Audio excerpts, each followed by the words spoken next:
A beleza da liturgia. Hoje vamos trabalhar um pouco o ato penitencial.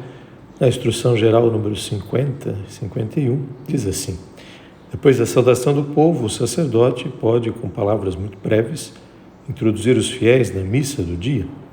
Em seguida, o sacerdote convida ao ato penitencial, o qual, após uma breve pausa em silêncio, é feita por toda a comunidade, com uma fórmula de confissão geral e termina com a absolvição do sacerdote. Esta absolvição, porém, carece de eficácia do sacramento da penitência. É necessário a gente prestar atenção nesta última afirmação. Esta absolvição carece da eficácia do sacramento da penitência. Isso não fazia parte da primeira edição da instrução. Foi acrescentada para deixar claro que não há que já há muito tempo era afirmado pela generalidade dos comentadores, em oposição a um pequeno número de outros que diziam que há uma eficácia, há uma absolvição sacramental. A polêmica, de fato, é antiga. Não adentremos a isso. Tudo começa com o trabalho da reforma litúrgica sobre a oportunidade desse ato penitencial na missa, dizendo que se trata de um elemento estranho à estrutura da missa romana, os que replicavam que o ato penitencial tinha raízes profundas na era apostólica, o que é verdade. Basta lembrar o que diz São Paulo na sua primeira carta aos Coríntios: portanto, examinai-se cada um de si próprio, e só então coma desse pão e beba desse vinho, pois aquele que come e bebe sem distinguir o corpo do Senhor, come e bebe a própria condenação. Ou que exigia primeiro o catecismo das comunidades cristãs, anterior ao ano 100, chamado de Didaquê, aos fiéis da Síria que se reuniam no domingo para a Eucaristia, diz o texto: no dia do Senhor, reuni-vos para a fração do pão e a ação de graças, depois de terdes confessado os vossos pecados, para que o vosso sacrifício seja puro. A inclusão do ato penitencial na missa correspondia, de fato, a uma vontade do Papa Paulo VI na Reforma. Passou-se a discussão sobre o lugar onde deveria ser inserido. Entre 6 hipóteses apresentadas, 2 receberam, desde o início da discussão, a maioria dos votos: aquela que defendia o ato penitencial nos ritos de entrada, após a saudação do presidente, onde viria a ficar, e onde ficou, e aquela que preferia transferi-lo para o princípio do então chamado ofertório, unido ao abraço da paz, que, ao dizer de Tertuliano, era o selo da oração.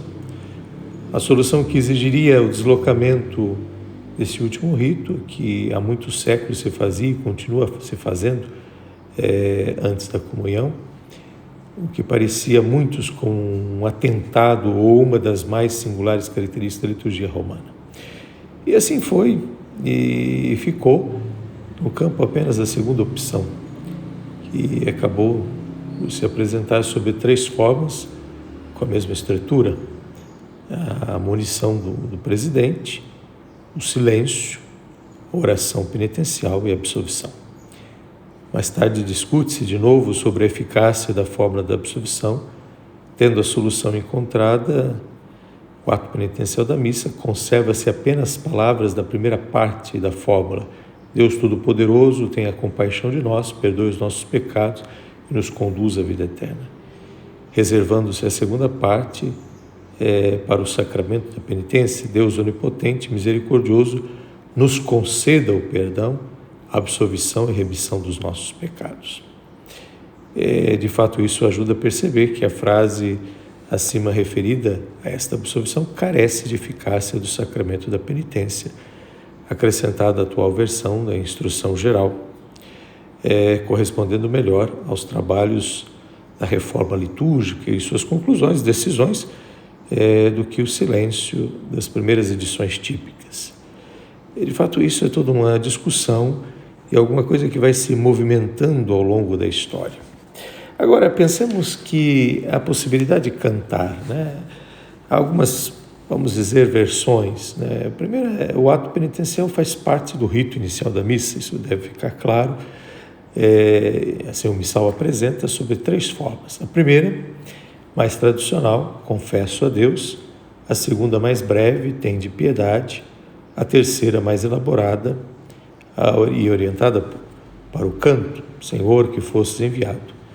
A estrutura dessas três formas, apesar de idênticas, não é igual. A primeira compõe-se de 6 elementos. O convite a reconhecer que somos pecadores, feita pelo sacerdote. O segundo elemento é o silêncio, talvez é uma das coisas que a gente precisa priorizar, que é o momento de introspecção. O convite a confessar os pecados, que é uma forma de ajudar a Assembleia a dizer de forma unida, né? A partir da provocação do presidente. A fórmula de confissão, o povo e o sacerdote conjuntamente, e a absolvição, o sacerdote e o final, o amém. A segunda tem apenas 5 elementos, né? O convite a reconhecer que somos pecadores pelo sacerdote, o silêncio, a invocação da misericórdia de Deus, formada por 2 versículos, alternância sacerdote e povo, e absolvição e o amém. E a terceira tem 6 elementos: o convite a reconhecer que somos pecadores, sacerdote, o silêncio, 3 invocações que podem ser ditas ou cantadas, o sacerdote ou um cantor do coro, a resposta, dita e cantada pelo povo, e a absolvição, que é o sacerdote e o amém. O convite inicial e a absolvição final do ato penitencial da missa, de fato, ele é destinado ao sacerdote, aquele que preside. Há uma teologia, há um sentido. O presidente, na celebração eucarística, que só pode ser o bispo ou o presbítero, preside em persona Cristo. E por isso é normal que seja ele, nas 3 formas do ato penitencial da missa, convidar os membros da Assembleia a reconhecerem-se pecadores e a formular a absolvição, que conclui o ato penitencial, apesar de essa absolvição não ter um valor sacramental. Liturgicamente falando, seria anormal que a celebração da missa, havendo um presidente ordenado, fosse um ministro não ordenado, ou mesmo um diácono, a formular o convite inicial e a pronunciar a absolvição final. Isso nunca acontece na liturgia da missa, ou na unção dos enfermos, dentro da missa, que inclui também o ato penitencial. Porém, pode ser que alguém argumente, né, na celebração da palavra, mas aí já é outra estrutura, não se deve misturar as coisas, são coisas bem diferentes. Uma coisa é a missa, com seus ritos e seus ministros próprios, outras são as celebrações orientadas por leigos, como a liturgia da palavra, que inclui elementos dos ritos iniciais da missa, como é o caso do ato penitencial, com a sua conclusão. O que podemos dizer que está em causa e não é apropriadamente é a fórmula de Deus Todo-Poderoso, pois essa, só o dizemos acima, não é sacramental. O problema é estarmos, num caso, na celebração da missa, em que um presidente que deve assumir tal posição dê a um leigo ou algum outro comentador.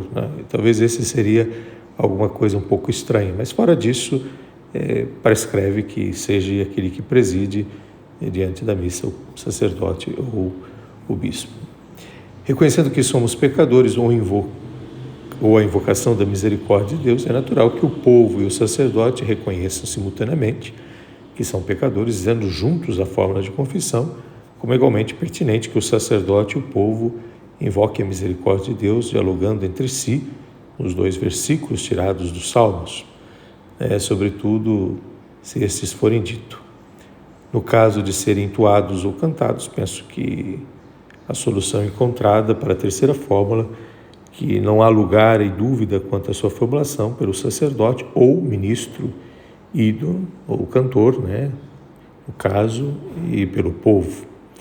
As 3 formas do ato penitencial, as 2 primeiras formas são as mais próprias a serem ditas ou entoadas, a terceira está mais orientada para o canto embora possa também ser dita, ou entoada, isso vê-se até por menor de poder ser dita ou cantada pelo sacerdote ou ministro ídolo. Esse ministro ídolo é certamente um ministro capaz de cantar as invocações com acorde e, de fato, em sintonia com a celebração. O missal indica claramente que a palavra inicial e a fórmula conclusiva do ato penitencial da missa são ditas, entoadas ou cantadas pelo sacerdote.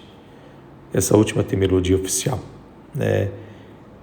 Disse entoada ou cantada, pertence exclusivamente a ele. Então, o início e o final. O meio, de fato, é possível, algum outro ministro que possa fazer juntamente com o coro. É simplesmente uma pequena passada sobre o ato penitencial, a sua importância de uma comunidade que se reconhece ainda incapaz e busca em Deus, de fato, a confiança nesse caminho da sua fé.